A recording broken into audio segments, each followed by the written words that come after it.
paper magic will survive like the heat death of the universe, and will... Oh, it's a smuggler's copter. Would you like to crew this? And then it crashes because they don't understand arithmetic. All your cards belong to me. 2 minutes into macing him in the eyeballs, I switched to pepper spray. He's like, it's all right, refreshing. And went back to the mace. Magic is dying. I'm done. Selling everything. I might be a hoarder. And yes, I don't have the crayons or glue to explain this to you right now. What, are you gonna die twice? Oil will be worthless before magic cards will. Well, okay, Dr. Man. That's Mr. Dr. Professor Jason. Hello, everybody. Welcome to Brainstorm Brewery. A very normal episode where normal things will happen. Like all of them. Because we're all objectively normal people, the four of us. Oh, yeah, for sure. Why did you say that all Midwestern? All Oh, yeah. I just talk sometimes, man. You. For sure is a hot dish. Oh, yeah. That's us. Not me. I'm from the South. You know, that's me. Anyway, welcome to the show, everybody. As you heard, we've got a full crew tonight. It's Corbin, DJ, Cass, and Jason here to bring you Magic the Gathering, financial news and information, and to also talk about bullshit. Speaking of, I've got to go. Enjoy the show with these three. See you, everybody. That could have been done better. And All the right, best now part He jumped out of a moving bus. was the moving bus going at least 55 miles an hour. It was, and we had to hack into the security camera and put it on a loop. Don't you remember in the movie? Do we have to rewatch Speed, I've never DJ? seen Do you not Speed. remember how they got over the fact that he had a camera inside the bus? I think we got to rewatch it now. I've Good. never seen Speed. You've never seen Speed? Oh, goodness.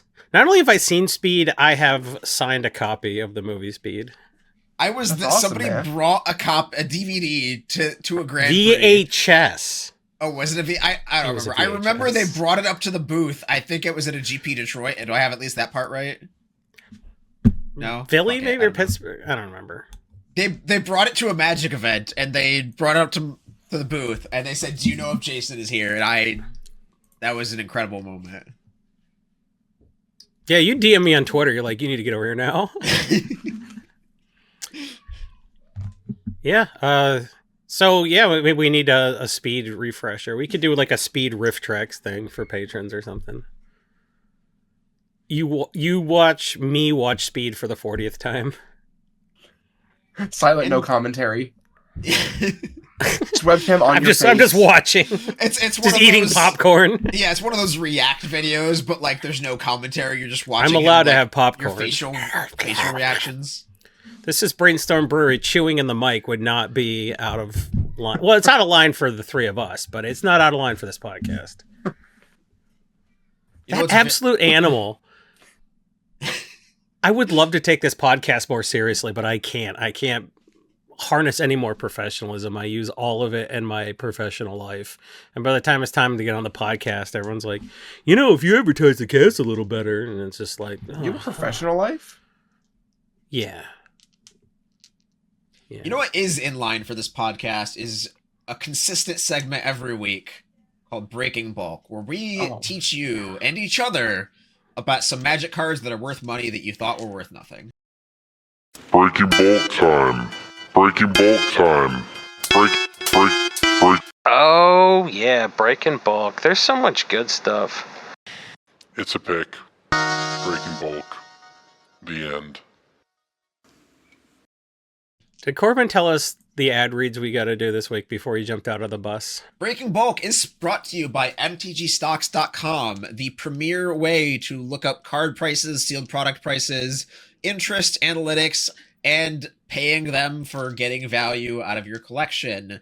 The premium subscription is very affordable, and it helps you keep track of all of your collection. You get price alerts on your phone. I use MTG Stocks Premium to bring you our picks of the week, which is another wonderful sponsor segment that you'll hear about later. And MTG Stocks helps me keep track and find those picks of the week for you, like Grist, like what's the assassin card that I picked last year that worked out really well. It doesn't matter. The Card Kingdom interests are especially useful. You can track Card Kingdom's buy list. You can check when Card Kingdom is cheaper than TCG Player. So many features on MTG Stocks Premium. That's a feature I designed. I'm proud of that one. For as little as around $10 a month. Anyway, my breaking bulk. I don't think anybody will guess this because it's a spicy one. That means his robot got it, and he was like, "What the is this?" That's what happened. Correct. I reached into this drawer of goodies over here that is just labeled "Picks Not Conditioned," and I saw this one, and I was like, "This is gonna stump people." This card is from Baldur's Gate, and it is a land. It's a rare. Is it a gate? Yes. Is it Baldur's Gate? Yes. Okay, great. We got there. I feel like giving rare and land in the same. There's a narrow category of cards from there. DJ, you knew the rules. You gave us a softball because you weren't capable of giving us a harder one. That's on you, brother. Wow. DJ thinks everybody is as unfamiliar with Baldur's Gate as he apparently is. This land got a reprint recently. It is in a 20 Ways to Win commander deck where you can also just win with Maze's End. And it's a legendary land that is kind of Nykthos / Cabal-Coffersy. You pay 2 and you tap it. And you It was a top card on a stack on my desk. It's literally... I'm literally looking at one. So it's not entirely my... God! What the... Why do you both have copies of this card on your... I have multiple copies of 20 Ways to Win here sorted. Why did you think... Let's all show our preciouses. Gate crew activate. If you didn't know that we all are holding up a Baldur's Gate to our camera, that's because you're not watching on YouTube like 95% of you. But that's White cool. Ranger. Thank you for listening. If you're on YouTube, give us a thumbs up.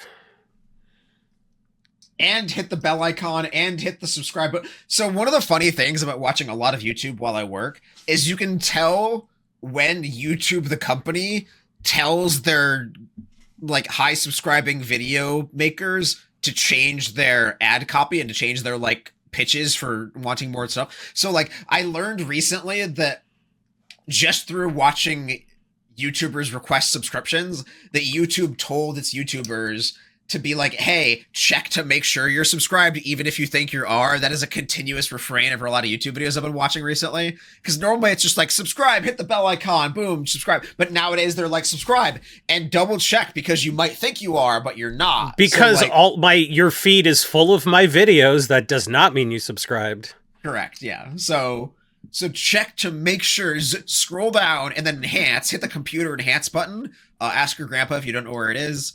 And then he saw it on an NCIS keyboard. There's a little button that says computer enhance. And yeah, just hit that subscribe button and the bell icon.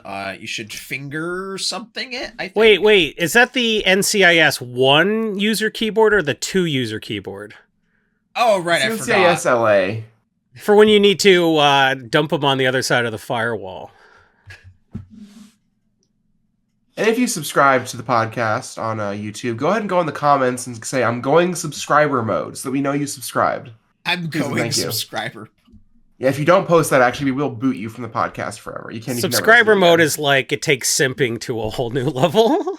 We will IP ban you, and we'll have to do a NordVPN subscription that you can't watch to get us back. Go in the comments and say, I'm developing a parasocial relationship with Jason. Oh, my nightmare. And then go buy out Speed on VHS and bring them to him. You will be entombed in a casket made of VHS copies of Speed, Jason, by one of your most adoring fans, I'm certain. That's how I died, is having my organs harvested. So yeah, Baldur's Gate. I want a parasocial relationship with the 250 grand I'm going to get for your organs. Baldur's Gate used to be a bulk rare. And now it's like $1.50, and you can probably list them for $3 and sell them because that's how $1.50 cards work. Your experience not being a TCG player direct sailor may vary. Yeah. My breaking bulk is You know what? I'm considering putting Baldur's Gate in. I want to make a Gandalf the White deck that's all legendary landfall. Because when a legendary permanent comes into play, if it triggers an ability of a permanent, so you can make like 2 birds with the Mirror Angel. So and they say 2 birds in play is worth 1 land on the battlefield. 1 mana rock. My breaking bulk this week is Lost Caverns of Ixalan White Rare. I am not gonna get this. No, Fun fact for you about this card is it's the only card in Standard with the mechanic that it has on it. It's the only card in the format. I'm gonna double check to make sure that's still true. I haven't checked that since Foundations. So this is a rotated mechanic from an older block? And the card. It's the only card in Standard with its mechanic. So. Double strike? Hold on, let me make sure that's still true. I didn't put parentheses around my search. Does it have double strike? I lied. There is 2 cards in Standard with the mechanic. I lied to you all. Wasn't it's gonna not help double me. strike. What's that? We're just going to name all the mechanics now? But it's LCI, so it's Lost Caverns of Ixalan. White rare. Seeing I only play in a know the new good Standard stuff. deck. That's cool. I don't know. It's Concede. Sanguine Evangelist. It has the ability Battle Cry, of which the only other card that has it is Battle Bane of Cry. Bladehold from All-Be-One. Card sees play in the Green-White Collector's Cage deck, and playsets are close to $2 to $3 now. Card is slowly creeping up. Buy lists are beginning to appear for it, whereas there were no buy lists for it Sick. before. Yeah. Card on the move. That is a breaking bulk of the week. How as much somebody who's played longer with this is card this before, card? How much longer is this card in Standard for? 2 years, because the stuff that rotates in October this year is like Dominaria United, Brothers War, March of the Machine. I think like March of the Phyrexia? Machine and Phyrexia. Yeah. Okay, so LCI came out in like fall of 2023. Yeah. So we have this 2 years. 2 years of Battle Cry. And I can see this card being a role player in Standard, Yeah. Sick. like in the future for sure.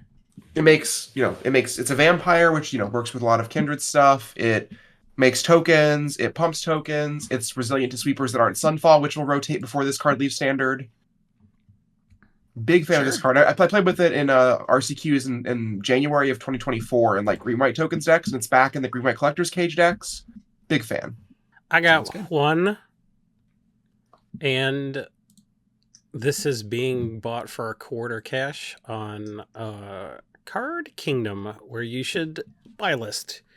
Because not only could you get $1/4 cash, you could get 34 cents credit for this card. And that kind of adds up, especially if you jam a bunch of these in a big old long box and send them to Card Kingdom. So this is a very buy listable card. I will give you for free that this is predicated on the emergence of Duretti Rocketeer Engineer in the new set. People are already building this, and they are playing my pick of the week and my breaking bulk, which is a War of the Spark colorless card. Firemind's Foresight? I'm gonna pick up my Not Foresight, like Firemind's Vessel. Is that like the artifact? The mana rock. No, that's a good guess, but no. I'm picking up the pile of cards for my slow bad commander deck. I through it real this quick. is God Pharaoh's gift, or not God Pharaoh's statue. God Pharaoh's God statue. God Pharaoh's statue. I guess the wrong card named twice in a row, but we're good. Moron, you absolute buffoon. Yeah, I think I picked this as a breaking bulk somewhat recently, but you weren't on the cast, so it's fine. Yeah, but like I have access to the spreadsheet. I could just pick one of your old ones and be like, "Well, great minds think alike." This card is also just really, really good in CEDH. Yeah, making their spells cost 2 more is pretty fucked Like that's up, and that's 6 often mana is not just that hard in CDH. yeah, like finding a tinker-ish way to put this card into play in CEDH is just like often much better than putting a giant threat into play, because 3 people can work together to answer a giant threat, but like when everyone's Mox Diamond costs 2 more, this card can just break the backs of everyone else while you get your free time to set up and do your thing. Very, very powerful card. Also has dodged Only lot one of printing. reprints. Yeah, it's dodged a lot of reprints. Yeah. Card isn't the kind of thing they generally want to put into a precon. Oh yeah, that's a feel bad. It only Yeah, exists for to sure. make people feel bad about themselves. Yeah. It's very arch enemy, yeah. Yeah. If they wanted me to feel bad about myself, they could just put a mirror in a pack of cards. Am I right? But I actually have high self-esteem, so that doesn't affect me anymore. I have the bread acronym tattooed on my forehead, but it's backwards when I looked in the mirror, and that makes me sad. What if you got a tramp stamp that was just like bread acronym? I feel like that's a good move, Jason. We can get the fans to crowdfund that.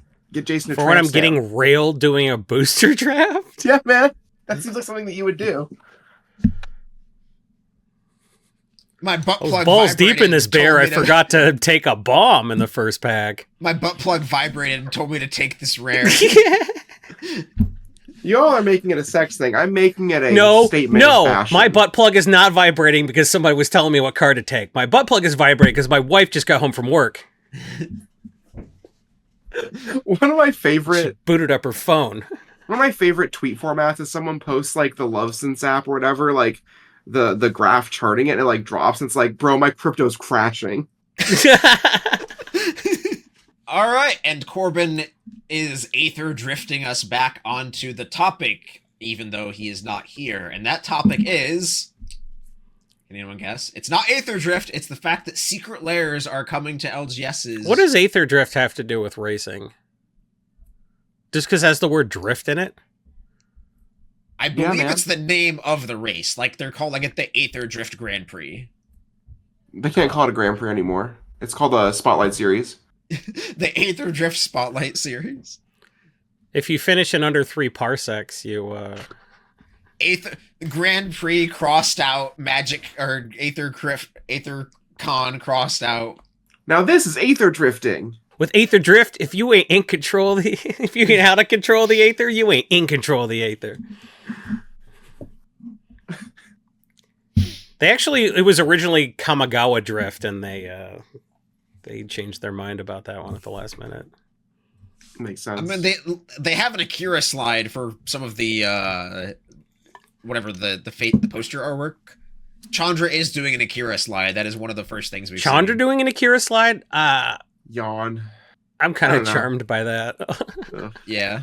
It's the 10 millionth Akira slide of all time, but like at least it's in the thing. They did the thing in a thing we like. But is it a sauced Akira slide or is it an undersauced Akira slide? What does that mean? It could be an undersauced Akira know when slide it's like the one in sauced. Batman the Animated Series, or it could be a real fucking saucy one like the one in Rick and Morty. It's kind of... He's right. He's actually right.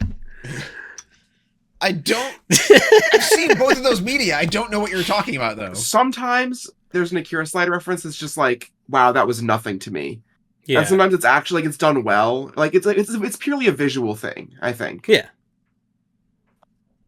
Your lizard brain goes, it's like the Right. opposite of hearing a Wilhelm scream. Right? Sure. Seeing a good Akira slide's like nice. It's like when you are cutting wrapping paper and the scissors like hit that point where they glide. Exactly. Oh, yeah. Okay, yeah. That's the feeling of a good Akira slide. Just It's like when you can feel the Love Sense app peak and you're just like, oh, it's all crazy on that. yeah. Just going back and forth between 9 and 10 like that beat in that song I like. But yeah, what's the deal with From the Vaults? So secret lairs have mechanically unique cards in them sometimes.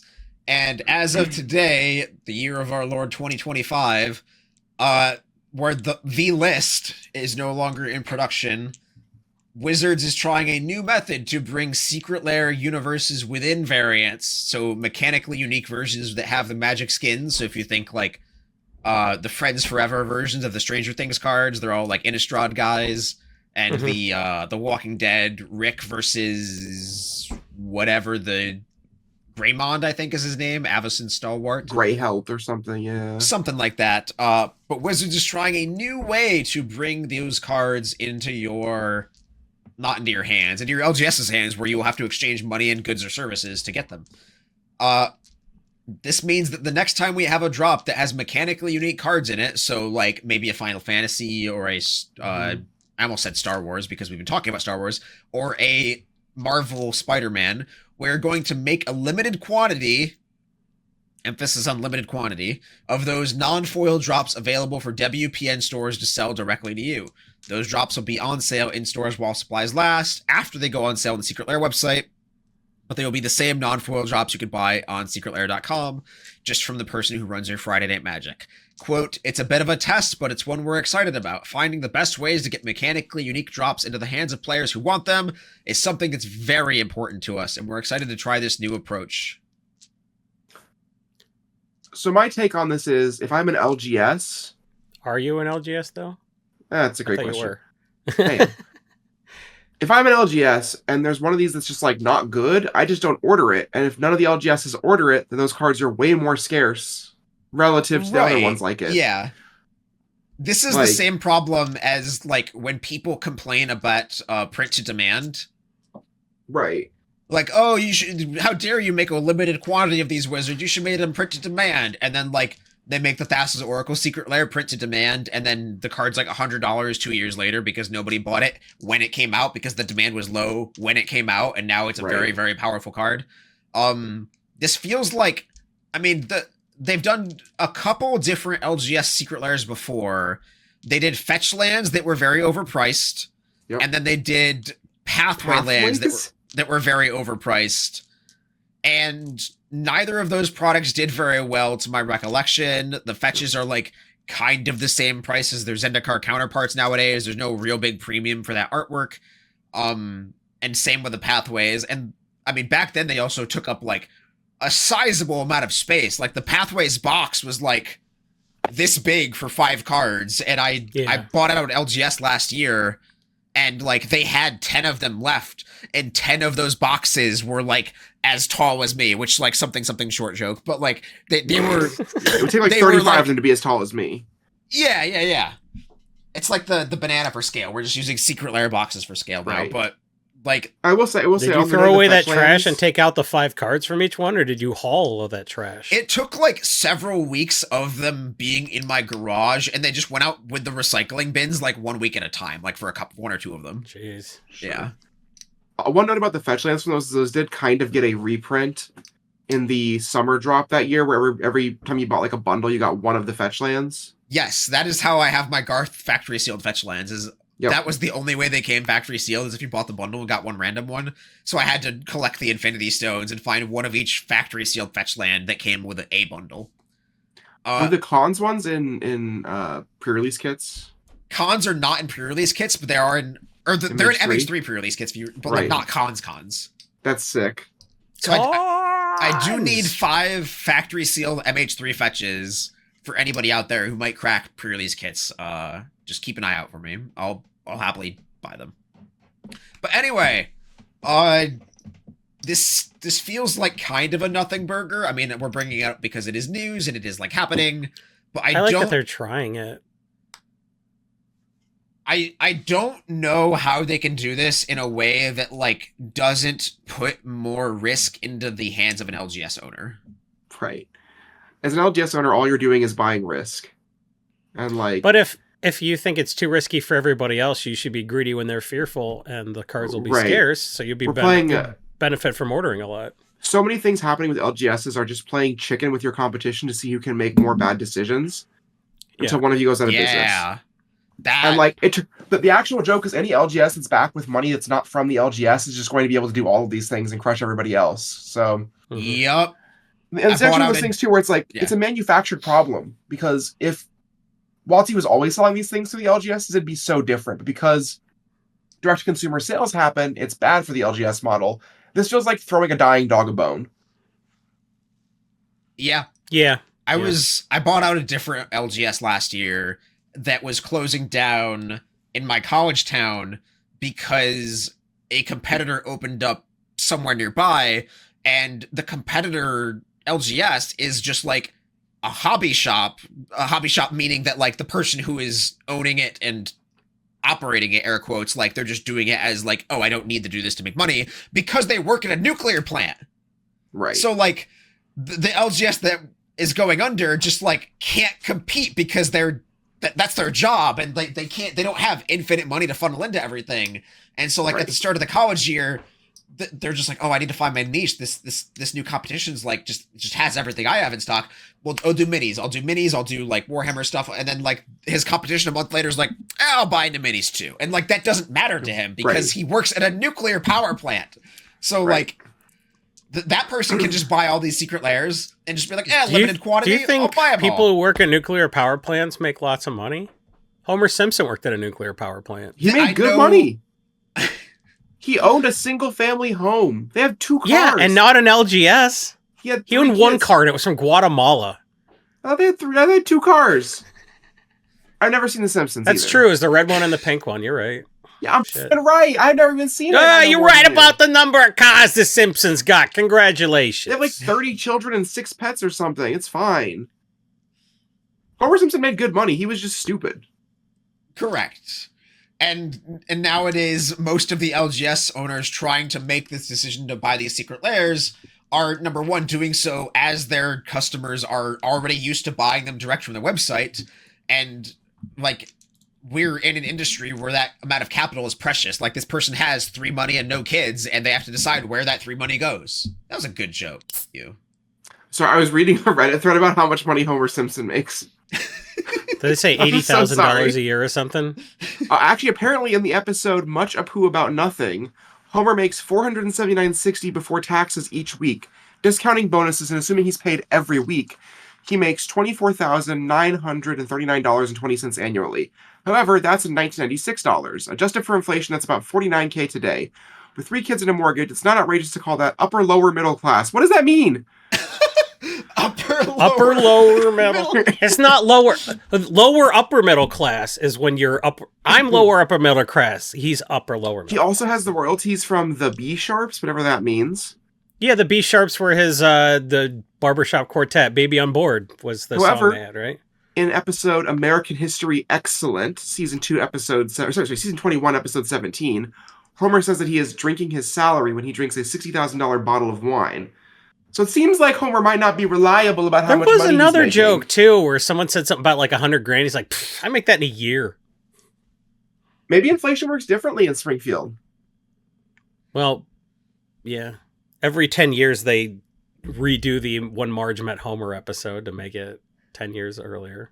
I don't remember how we got on this, but that's right, nuclear plant. But yeah, so like This fat cat with his nuclear power plant, he's got $49,000 adjusted for inflation every year. I believe Maybe he is an he's got engineer at the generational wealth. plant. I believe he is an engineer at the plant. If that And helps. not a guy who sits at a... Wasn't Homer's job done by a bobbing bird at one point? So, Yes. yeah, good point. Darkest Mage may be the Magic player individually most responsible for me getting better at Limited, though. Like, his live stream was actually just, like, pure gold. Is he still around? I I think he got just plays, the like, best fucking anime sealed games pull I've ever where- gotten in my life, and he just ripped it apart. Like, I built all wrong, and like everything he said was the craziest shit I'd ever heard. It was a Bant deck, and he's like, "You should play the Grixis, Triland," and I was like, "What?" I mean, for splashing, I guess. I don't know, like. But yeah, like, I don't know. I had a ridiculous seal pull, and he just on me, and then Kyle Bogum on me, and then. Who else was it from Team RW? I had to play 3 guys from Team RW at 3-0, and I started out the day 3-0, and then I went 3-3. Playing against people in that area in Limited is just, like, a tough beat anyways. Like, that's just kind of where all the Limited killers live for the longest time. Now they don't live anywhere because nobody's good at Limited anymore. I missed those tournaments in Pandemonium because it was only like an hour from Lansing, so like we could. When I was in college, I played so much Magic in college. Well, that's why I am doing the job I'm doing and not chemistry. I learned to a play. lot of. Go ahead, Corbin. Yeah, I was to say I learned to play Limited the same way, where some people at the local store literally would look at my deck and the first draft I just drafted. I didn't talk to anybody. Second draft, people kind of looked through my deck, and this guy literally pulled cards out of my deck and threw them across the room. In the store. Hell yeah! This guy was. It Some turns real out this whiplash guy was shit. an alcoholic who later got banned from stealing from the store. So that might explain some of the aggro behavior, but it did teach me not to play those cards because I physically could not play them anymore. It's like I couldn't. But you couldn't read it if it was tattooed on your forehead. You'd look in a mirror. You'd be I like, remember "It that says shit, man. bread Him backwards." fucking whoop across the store, and I was like, I okay. last picked a bomb. I I really think that a lot of people go into their first Pro Tour and put almost no time into Limited. And because Limited's first, they just start like 1-2 and lose all their steam. Yeah. Uh, The thing is, everybody's like, everybody thinks they can be Shouta and be like, yeah, I have 95% constructed win rate, but I like never win a Limited. Like, I can just do that. I'm a constructed player. And they go to their first PT, they 0-3 their draft, and they're just like, dang, I guess I have to 5-0 constructed or I'm dead.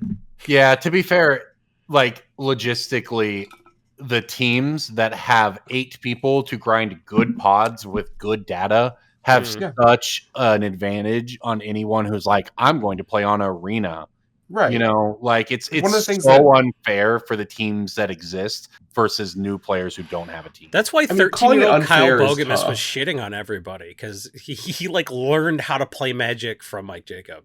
So Cass, maybe I hear what you're saying, I guess, but like that's also part of the reason. Like that's what like Sanctum of All talked a lot about. It's like even once we got on the Pro Tour, we found that that wasn't all there was, right? Like there was like a second kind of like ceiling you have to break through, which is why you have the team. Like so, Well, yeah, that's like unfair is but like yeah, it's a really big advantage.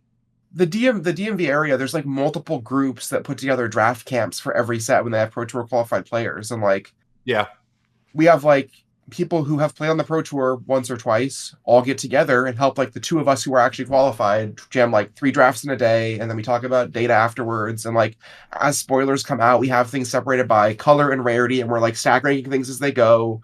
We're building pick orders. Like the joke is that like nobody wins a tournament alone, and you need community to become great at Magic. Yeah. And like the kind of people who win they win an RCQ, they go to the RC, they sneak in at like 64th place and qualify, and then they just like try and test alone. Mm-hmm. And it doesn't work unless you're really, really good at Magic. Yeah. And you don't start being really, really good at Magic. Well, and a lot of people, the goal is to make the Pro Tour, and then once they've done that, they don't know what they're supposed to do next. I actually think Sean McLaren did like irreparable damage to the average Pro Tour grind, like Pro Tour wannabe grinder, because he like did his whole lone wolf thing and made that thing seem like it was possible, when in reality he was just kind of running hot and like pretty good. Yeah. Yeah, he was also I'd say a personality, if not he was having insane. Like If not having a personality makes you a personality, is that what you're going to say, Corbin? Yeah, like he was not a great camera player in terms of that. He was insane in a charming way. Yeah. But like talking about like the ideal of selling it to, he didn't always look like he was having fun. Magic's not fun. Playing high level Magic is painful. It's like agonizing. Yeah. You know what's fun? EDH. No. I'd rather get tetanus. That can be arranged. Yeah. Sometimes EDH is sometimes okay, I guess. Commander's a little more questionable. What does that mean? Is Commander just a game of EDH with somebody who started playing after 2020? Probably. If anybody who calls it Commander, I'm like, no. After 2020. Want to play some EDH? You mean Commander? Some 3 beers shit. Commander is some 3 beers shit, My play group is actually, we're about to start a Universes Beyond pre-con league, which is going to be really fun, I think. We need less ways to play Magic. I think that's my hot take. Magic players need less optionality. They should all have to play Standard or Modern, and if you've been playing for longer than 10 years, you're allowed to play Legacy. Yay! I mean, I'm going to play Maverick. Pioneer, no black in it. A weird spot, right? Pioneer, we don't need that. We don't need Pioneer. We don't need Historic. We don't need, what do they call the other shitty arena formats? I don't know. We don't need any of it. Well, there's a lot of arena formats, and one of them won't exist soon, which is Explorer will soon become actual Pioneer. They're committing to that, I think, by the end of 2025. They then have Timeless, which is the Vintage, and then they have Historic, which is the Legacy, except that Spreading Seasons banned. What about Classic? The old Moto format that was supposed to be kind of vintage-alike. What about Extended? What about Prismatic? Jason, there were some people 3 different in my store on Sunday before the RCQ playing 4-player Plane Chase Vintage, like with actual vintage decks. That's sick. And they're disgusting to me. Oh, I got an old. They were having more fun than I did. but they do disgust me. I rolled the planar die and made 3 copies of Su Chi. I got a cool. Oh no, like they were playing like old real school. vintage decks. Like they were, Luris was Oh, in the not companion vintage zone. cards. They were playing vintage No, yeah. format. It was With the old plane school chase? That players sounds who have fucking- vintage decks. That sounds crazy. Letting a vintage player draw 1 extra card fucking cracks that game wide open. There's like nothing you can roll on the planar die that doesn't make the turn fucking completely chaotic. Oh, I get to make 1 copy of a spell while I'm copying paradoxical outcome. Hold on to your fucking hats. I love the idea of copying paradoxical outcome, but you have to have like cast Born Upon a Wind or something, so you can recast all So the you can artifacts to recast come up all your again. artifacts before it just it does nothing. We got a stew going. I had a conversation. Speaking of just like insane cards that give you an extra card, I was thinking about how Luris is the best Magic card of all time, and like it's not close to close, and how all the companions are totally fucked. And we were just like, why They're all doesn't fucked. Zirda has to be able to see play somewhere, right? Like the only card stopping it from seeing play in Modern is Urza Saga. I don't know. I feel like we haven't fully delved into how fucked the companions are.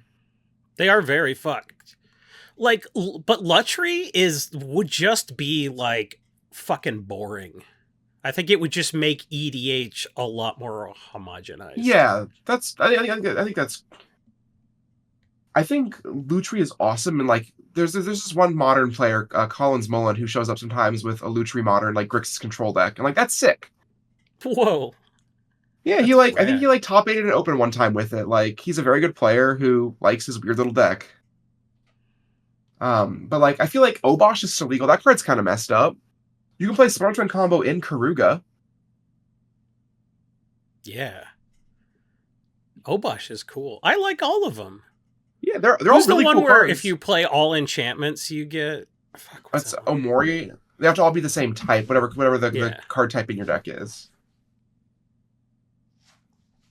Yeah, I brewed an all enchantment deck for that. That seemed fun. Grist is a creature planeswalker in Yeah. non-in-play zones, so I And believe it's you like- cannot. It's a 1/1 insect when it's Actually- anywhere. It's possible you can. Let's find out. It's not spelled Omori like that, I guess. It's OMORI, right? It didn't pull up on Scryfall when I did that. I wonder if O-M-O. Corbin has been talking this whole time, but he doesn't know he's muted. No, I've just been. No, I'm here. Okay, cool. Yeah, you can do that. I think companions would be super cool if they started with the nerf, and there were 30 more of them, and they didn't print the 2 really, really, really broken ones. It's Yorion. Oh, yeah. Yorion's the one that broke standard. We forgot about that. Yeah, Yorion's probably fine for constructed if it's your deck is plus 40. Yeah. Yeah, like that's probably fine. Plus 20 is just like not like it just makes you like your playsets are now 3 ofs functionally. Yorion is like too good for modern and bad vibes for legacy. I want a companion that allows you to run enough cards for Battle of Wits and EDH. Your deck must be 300 cards or you cannot play this as your companion. I love Battle of Wits. I think that is one of my least favorite rules about Commander is that you can't play more than 100 cards. Like I think that sucks. Like deck maximums I think are just like they shouldn't miss. Yeah, if you're playing mill in EDH, you have to contend with the fact that you have to mill 300 cards, and you are going to have to do something that's like more efficient than like tapping an artifact to make them mill 4 cards or some shit. Like you're going to have to do some sort of what is it, the Eater of Days combo, that kind of shit. Yeah. Like you're going to have to do something like traumatize to mill an EDH. Right. So like it honestly doesn't matter. One of our local judges occasionally brings like a Battle of Wits deck to modern locals. And his partner plays almost exclusively mill in modern, and so there's multiple photos we have of them paired up in like round 1 of a modern local, where it's like a Hedron Crab and play on one side and then like the 300 card deck on the other. That's love. Oh man, that fourth archive trap is going to be a problem. That'll really get you. They've got like a 60 card deck there. They're like, oh fuck. We're running low. Pick of the week time. Pick of the week, pick of the week, pick of the week. Time for the pick of the week. Look at Moneybags Homer Simpson over here with his 2 cars and his LGS. And Except if for you this is want called to Moneybags be, Homer Simpson.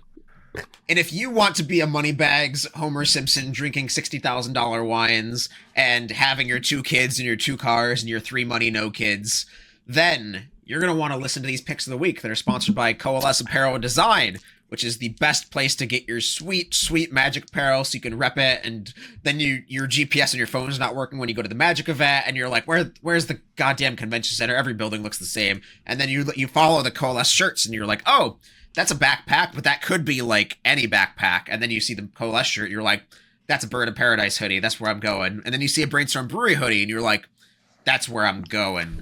And then you see the Okiba shirt where it's a rat from Kamigawa doing an Akira slide, which is a sauced Akira slide. That shirt is sauced. It was a pretty saucy Akira slide. It was a good one. No, it's not saucy, it's sauced. Like Alfredo sauced or marinara sauced? It's sauced. Sauced. Don't worry about it, sweetheart. Get home safe, sweetheart. I got a sweet hot pick of the week for you that I'm going to continue doing in this accent until I stop on. Stop. Thank My you. pick of the week is the Marvel Secret Lairs. Hello, governor. That's you. That's how you sound. Hello. So hear me out. I was looking at the price of the Arcane Secret Lair Duress on MTG Stocks recently, because all of the cards from the Arcane Secret Lair just coincidentally went up in price when season 2 of that show came out on Netflix. No way. And the Marvel Secret Lairs came out. They were very expensive. They haven't dropped a ton, but they have bottomed out, I think. So, like, they didn't drop a ton after release, but they are still at their lowest point, roughly. Would you buy more at this point? I'm hodling currently. I think if you didn't buy the sealed product, I think most of the singles are fine to buy, because most of the singles are very affordable right now. Wizards did promise to reprint the Marvel Commanders, the legendary creatures. So those are presumably going to be some of the cards that get the LGS exclusive Secret Lair. They'll have universes within versions of Iron Man, of Black Panther, etc. But I think a lot of the cards that are the reskins, so like Sculpting Steel, Abundant Growth, all of these cards that have the Marvel artwork on them, like the Shield of War and piece, the Captain America Shield of War piece, those are very, very affordable right now. And I think all of those are very good picks. The legendary creatures I'm less so on. The sealed product, I think if you're hodling and if you bought in on the release, I think you just hodl harder until the Marvel Secret Lair comes out. But if you missed it completely, or if you were screwed by the queue system or any of that, and you just have none of it, I think you should look at all of the singles from that set that are not the legendary creatures. So like Storm's Will for Jessica's Will, the Manamorphose, all of those non-foil and rainbow foil cards I think are worth a look. I particularly like the Berserk from that set. The Wolverine one? The Yeah, Wolverine looks sick. Berserker. I just love Berserk. Berserk Barrage. Yeah, Berserk's a cool card. That Anime. that card right now is $14 for a copy of Berserk. That's just how much a Berserk costs normally. Yes. Seems like a W. My pick of the week this week is... I've been a big fan of picking this kind of card recently, but it's a big score card. It's Pest Control. It bottomed out at its all-time low price recently at around $3.50. The supply of big score cards is so low. Yeah. Pest Control bottomed out a couple weeks ago. It's back up to like $4 and change. It's 30 cents above its all-time low, I will say. Sure. And this card is legacy playable, cease play in standard. It is one of the best, narrow sweepers we've ever seen, plus it has cycling. Esper players love to play their cheeky little black-white sweeper. This card cleans up all card types. It's really nice. Feel like you can't do wrong buying yourself a playset of these to stash for your collection, or if you're someone who's interested in speculating, you probably can't do too wrong with buying more of them. Sure. I got a card that I called a $10 card when it was printed, and it is taking forever to get to $10, but it is gonna. You still have time to buy in around $6. The card is Goblin Engineer. This is from MH1. It's been a while. This is a magic card. It puts an artifact right in your graveyard. That's very good. It's a red tutor. It's a it's a gamble that just it does the gamble bad part, but you know that. Sometimes it's just Entomb, and sometimes it wins you the game because it spells the thing back into play over and over. Yeah. It's a great magic card. Should be $10. I remember the first time I played against it was in Modern. It was during Hogak Summer, and my opponent played it and put Sword of the Meek in their graveyard, and the next turn played Thopter Foundry, and I was just like, oh, I'm dead. I understand. Cool. And the next turn they played Urza, and I was actually dead. It's a great magic card. I think it's a $10 magic card. If Goblin Welder with its multiple reprints is 13, I think Goblin Engineer with its one printing in MH1 is a $10 magic card. It's never gotten a real reprint. It's in Time Spiral Remastered as a retro card, and it's in Heads I Win, Tails You Lose Commander deck. But like, it's also in MH2 as a retro card, but only as a foil. Oh, right. But but it's never had a real reprint. Yeah. But also, it's still approaching 10 despite all of those in the intervening time. Absent another printing, which who knows? The caveat, yeah. There's inherent risk in speculating. Engineer it seems like a good pick to me. It'll hit $10 almost no matter what they do. I think it would be $10 were it not for if one of those reprints didn't exist, it would be 10. So I think this is a great pick. For sure. Get him on Cardsphere too. That's kind of where I've been picking up my specs. I told you my Cardsphere story, right, Jason? Which one? I joined the website when it first launched. I put money into it. I got cards and I had them shipped to the wrong address on accident, and I was too ashamed to go and ask for a fix or do anything about it, so I never used it again. Oh. Yeah. My Cardsphere story is I was buying European arbitrage cards back in 2017, 2018, and some guy sent me a damaged Liliana, whatever the Eldritch Moon is, Last Hope, I think. And it was clearly damaged in the pack, and I submitted a complaint, and he sent me a bunch of death threats and was like, how dare you try to scam me, I'll find you. And Cardsphere's messaging system, the admins can see it. So I just pressed a button, and the guy was like, I'm not giving you a refund. You're going to send all this back to me and pay me extra money. And the admin chimed in and was like, hi, you don't get to decide to do that. This is your warning. It's like, okay, cool. Sure. I did use the platform for a little while after that, and then I just moved on to different things just because of my own business model. But I do and have used Cardsphere in the past. I like it for specs a lot. Because people who are hustling will see you want 25 copies, and they'll endeavor to send you as many as they got. It's a very low effort way to put money into something. You put money in, and you set your want price, and you set your quantity, and you set the cards you want, and then you just kind of wait for them to show up. Yeah. It's past one. I mean, Matt from EDH Recast said that's how he got all of his hair apparents for super cheap. Right when the set first dropped, he knew that was going to go up, and he was just like, hey, send me a bunch for this price. And people did, and then they're like, oh, that says the thing on it that makes it a $4 card. Whoops. One of my locals is building that deck and calling it Hair Force 1. That's good. See, I like that, though. That's good. You know what else is good? This episode of Brainstorm Brewery. Thank you all for listening. Thank you for listening past the point where Corbin said he's leaving. I know all of you only stay for Corbin, and I bet there's some audio from Corbin before the cast that ends up in this cast, and it's going to be even more confusing. Oh, yeah, for sure. Yeah, because we got on early to do after hours, then actually talked about Magic while Corbin was here, and then Corbin had to go, and we said it'd be really funny if you stayed for the intro, then left. And so he did that, but then JJ's going to cut around that and put Corbin's audio in after. So who knows what this episode's even going to sound like? And to JJ, I'm sorry. I'm always And sorry. JJ's to a functional alcoholic for now, so like, who knows? Should I have said that faster so he doesn't hear it? Just chipmunk voice it, yeah. That was a good On chipmunk. that exciting note, let's Thank get you. out of Kimia. Do we have any more ad reads to do? Coalesce and MTG stocks are the two main ones, I think. Buy my More people self-help should book. pay us. Yeah, you honestly, you can just Venmo me. My Venmo is Devoted Druid, and I like receiving money. Just do it. Send me money. But if you do, Money you don't get me. anything for it. You get nothing for it. Plenty of options on where to spend your money here at Brainstorm Brewery. See, I will call you a filthy pay pig. You see, I won't do that. Not for the amount of money y'all are gonna send me. Imagine Finn dumbing for nickels.